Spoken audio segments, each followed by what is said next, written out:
We are back. It is fight season. We are joined by UFC featherweight Austin Bashi making his UFC debut January 11th. Austin, you're fighting Christian Rodriguez, by the way. Sorry, I meant to mention that. Austin, thank you so much for coming back again. How are you? I'm doing well, man. Thank you. How about yourself? Doing great. I'm happy to have you back. I'm excited you're making your debut. This has been, there's a lot of hype behind this one. You're fighting a really experienced guy in Christian Rodriguez. Before we sort of get into it, just sort of tell me where your head is at, how you're feeling, your excitement level. Are you nervous? Just where are you at right now? Feel good, man. This has been a long journey. Even though I've only been fighting for 4 years professionally, I've been at this game for 15 years now, and to be making my UFC debut here, I'm real excited. Yeah, so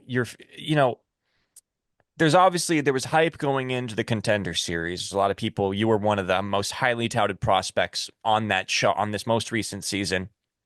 And now here you are making your debut. Do you feel any sense of like added pressure with the hype behind you going into this fight? I always make sure the none of the outside noise ever gets to me. When it's time to fight, I just do what I do, fight my fight and don't worry about anything else. Yeah, what do you do to sort of like temper all of that? Like what's your sort of like method of just do you not go on social media? Do you not do you not go on Twitter? Like what do you do to avoid it? Actually, I just my mindset how it is. I just there's obviously everyone commenting, everyone talking, and it's hard to stay away from that. That's all in front of my face. But for me, just staying on that right path and staying humbled and just keep that close eye and just focus on the goal. You're facing a guy that, fought Raul Rosas Jr. I think it was maybe close to 2 years ago now. I'm forgetting, but that was when Raul Rosas Jr. was kind of like this hype train in the UFC. He was a heavy favorite in that fight, and he dealt Raul his first loss. He's a fighter who kind of, you know, took away some hype from Raul. Have you watched that fight in any way in terms of how you're studying Christian? Have you learned anything from that fight? Yeah, actually, I remember watching that fight live, and I forgot a couple years ago, Yeah. and here we are a couple years later, making my debut against him. But yeah, I see what Raul did, and but my game's actually people kind of think I'm similar to Raul. I'm actually complete opposite. My game is way different than him, and I bring a way bigger problem than Raul does. Well, what do you think that you do well that's going to be tough for Christian that's different from Raul, but B that's going to be tough for just UFC featherweights in general to handle? Right. Number one, I would say is my mindset. That's my biggest thing, and my IQ, my fight IQ, studying the opponents and being able to study the opponent and the actual fight itself. In those few couple minutes, the first couple minutes is where I kind of study them out the most, and then after that, my cardio plays a big factor. And while they're kind of going downhill, I'm just going on the up. Yeah, how important is cardio? Because there are so many fighters that they're so explosive in that first round, and then you see later on down the fight that it starts to wear on them. Would you say Colby Covington, for example, he's fighting this weekend. He's known for his cardio. That's like arguably his biggest weapon as a fighter. Would you say it's like the most underrated? I don't want to call it a skill, but just a factor to have in the cage. I think cardio is my number one skill too. All my fights, I really have used a lot of my cardio to beat these guys. I've had 5 round fights and kind of kept the whole pace during that whole 25-minute fight. And that's my biggest tool I have. And I think it's the biggest tool because without cardio, all your technique goes out the window. But when you do have your cardio, you can still focus on your technique and keep everything sharp. Absolutely. So I guess now is the time to say, how do you see this fight going? Um, do you see? I, I don't want to. I don't want you to have to make any sort of specific prediction, but just how do you see this fight playing out? So, of course, he's a tough guy, but I think by the end of the second round or early third, I'm going to either find his neck and choke him out or catch him with a good strike and put him down. You got the submission in your Contender Series. And when we spoke afterwards, we were talking a little bit about how you've just been working on your striking, rounding out your game and everything. How is, just how is working on becoming a more well-rounded fighter, working on your striking, your grappling, your wrestling, just where are you at just in terms of like your overall training and, preparation? Yeah, I've been working on everything, my striking, my grappling, my wall work, and I've been doing this forever, it just the reason why you guys see me wrestle so much is because no one has been able to stop it yet. Once someone could stop 30, 40 takedowns, then you'll really start seeing my striking. But until then, easiest route to victory, take them down, submit them. Are you working on any, are you working with any specific training partners to improve your striking or any training partners for anything that we might know? Oh, my striking coach that I've been with for the past 15 years, his name is Mei T. He's was born and raised in Thailand with over 200 professional fights there. So that's my Muay Thai coach, and I'm blessed to be with him every single day. Nice. Curious because you're a Michigan guy. I'm sure you've seen the. I wanted to get this out of the way just because I know that Jamahal Hill was sort of showing some support for you. Just curious what you've been thinking about the beef with him and Alex Pereira. What your reaction was to that video of their little altercation at the UFC PI? Yeah, that was interesting. Obviously that fight didn't go Jamal's way and he just wants it back. So I think he's trying to start a little bit something. I hope to get that fight back. And I definitely see if he wins this fight coming up this next month, I for sure think he'll get that title shot again. Yeah, how do you see that fight going with Jiri? I see Jamal catching him with one of those right hooks he does from southpaw. He does that real well and dropping him with one of those. Do you feel like UFC fans maybe misunderstand Jamal a little bit? Because he does take a little bit of heat from UFC fans. Do you feel like people are missing the bigger picture with him? What's your reaction to how UFC fans? Because he obviously has a lot of fans, but he also has some haters as well. Well, what would you say to the haters for Jamal? Yeah, I don't know. A lot of, there's a lot of haters in this game, obviously. A Yeah. lot of people would criticize you for anything you do. And he made a fast run to the title and got the title, which was great. And he was knocking everyone out. So I don't see what there's not to like about him. Yeah. My theory on Jamal is that he's just going to do whatever he can to stay in that title picture. And I think that he's sort of creating a great storyline with Pereira that might actually get him that title fight again. So I actually think what he's doing is pretty smart.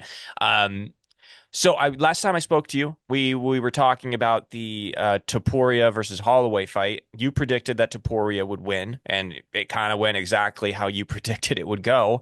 Just curious. He's obviously the best featherweight in the world. There's reports that he might be moving up to lightweight. Who do you think has the best chance of beating Topuria right now? In featherweight or lightweight? Well, let's start with featherweight. Featherweight, he's tough to beat, He's really well rounded, but I do kind of see Diego Lopez having a chance at him. Yeah. I see that would be a really good fight. I think Lopez might be able to get it done with him because he gets in brawls and one hit from anyone, you could drop anyone. So I see him winning it. What do you think it is that he does so well? Because he likes to refer to himself as like the next evolution of MMA. That's sort of Ilia Topuria's self-proclaimed status. What do you think it is that he does so well in particular? He's just very patient and he really picks out his shots. Yeah. And once he feels he got your timing down, and that's when he explodes and usually knocks you out then. Well, what's your reaction to him saying that he wants to move up to lightweight though, and that he's going to potentially vacate the belt, and apparently he might be having some weight cut issues with featherweight. So if that's the case, he has to move up. But what's your reaction to knowing that the champion, after two, what is it, one or two title defenses, is going to be moving on? Yeah, it is kind of crazy. He beat Volk for the title and then defended against Max. Yeah, it was But one. Yeah. so the thing was though, those are like the two featherweights greats, and he beat them all. And obviously, with tough weight cuts, it's hard to keep making that weight. I think if he goes to lightweight, he'll just have as much as success. Do you think it like lessens his aura, so to speak, that he doesn't clean out the division, that he beats the goats and then he bounces? Or do you think that that's almost like more like kind of like a, I don't know, like a gangster thing to do, like a cool thing to do? I think that's actually pretty sweet what he did. Yeah. beat the greats, and now moving on to the next chapter. He wants to go after Charles Oliveira because obviously Islam Makhachev is matched up right now against Arman Tsarukyan. How do you think Ilia will be able to handle guys like Islam or Oliveira at lightweight? Him versus Oliveira, I actually see him winning. I think he would probably knock Oliveira out. Versus Islam is a little different story. That would be a very tough fight, but fun to watch. Yeah.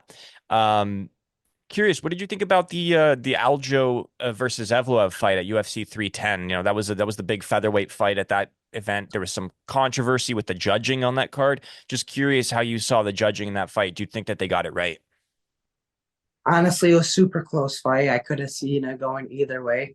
It was a fun fight to watch, though. Very high level grappling, back and forth. But judges, I think it was close. Whoever they gave it to, they gave it. Yeah. Did you see the video of that we got of Merab getting into it with the fans? I seen that. Yeah, Yeah, I what do you seen think? that. What do you think? Do you think Merab needs to chill on how he reacts to people heckling him, or do you think this is just part of his character? What do you think about that? Honestly, I love that guy. Merab is probably one of my favorite fighters right now. Yeah. So whatever he's doing right now, it's obviously working for him real well. How do you think he's going to fare against Umar? I mean, that's a Nurmagomedov. That's like UFC royalty right there. How do you think he's going to fare in that fight? That's another real tough fight. Very close fight. I do see him edging out a victory, though. Love it. I love it. I'm curious because you're a young guy and you've you've already kind of accomplished so much just to get to the UFC. I always ask this of people who got into MMA early because I think it's such a new sport. How did you when you told your family you were going to become a fighter, when you told your parents you were going to become a fighter, did you what did you say to them and how did they react? So obviously, I trained at. So I was 8 years old when I trained, and I never even really told them I was gonna fight. I just kind of started doing tournaments, and my brother actually fought a lot more before me. He's older than me, Yeah, and he just kind of started fighting. We never said we are gonna fight. We just started fighting, and then kind of just as we grew older, then they kind of found out what we wanted to do, and they were for it. that's awesome. So I love to hear that they're super supportive because you hear stories about fighters and how they have to like hide it from their family. So I'm glad to hear that you didn't have to do that, right? Actually, we were hiding it from my dad for a couple of years, Oh, okay, but gotcha. but then once he did find out, he was very supportive of it. He was probably like, well, if you're gonna do this, then we better make sure that you're damn good at it, right? Exactly.